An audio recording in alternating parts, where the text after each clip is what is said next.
Hey guys, it's National Colon Cancer Awareness Month, so I'm taking a FIT test for the first time ever. I've never been screened for colon cancer, so let's see how this goes.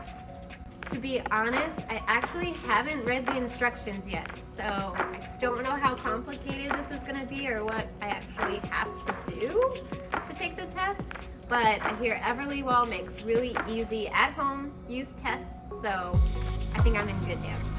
Honestly though, I am kind of nervous, but walking into the bathroom right now, we'll see how this goes.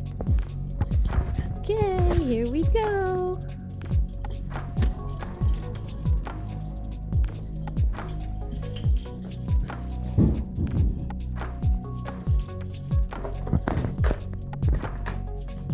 Okay, so you open the box, and inside you have your unique ID. Cool. Into the right place.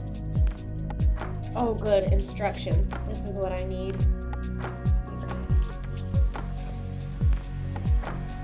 Okay, so it looks like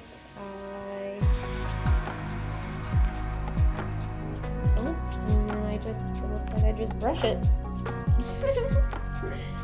And then I brush it onto the square and seal it up. Okay. Got it. So this will be the square that I brush it onto. And then this is my brush kit. Open. Use that and return mail. Yay!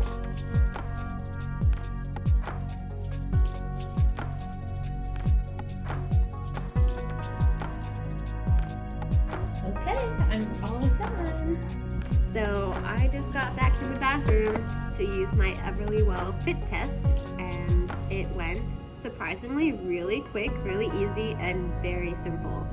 I feel like I can say this now that I've already done it, but I was so nervous. I was so nervous walking into the stall and opening up the box and looking at all the instructions, because they include a couple of pamphlets of information in there for you, but they broke it down into a few easy steps, and so it was actually really easy, really quick, not complicated at all. I had been so nervous about, what if the brush that I'm supposed to sample the stool with wasn't long enough? What if my stool sank to the bottom of the toilet? Or what if it floated? I don't know. I had so many what ifs in my head, but it's all done now. It was super easy, super quick. I highly recommend taking the Everlywell test. It's just so easy. And now I'm one step closer to knowing if I'm healthy or not. So now all I need to do is wait for Everlywell to send me my results digitally to my phone, and hopefully I'm in the clear. Oh, yes! My beer came in the mail today. You can get yours at giveacrapchallenge.com.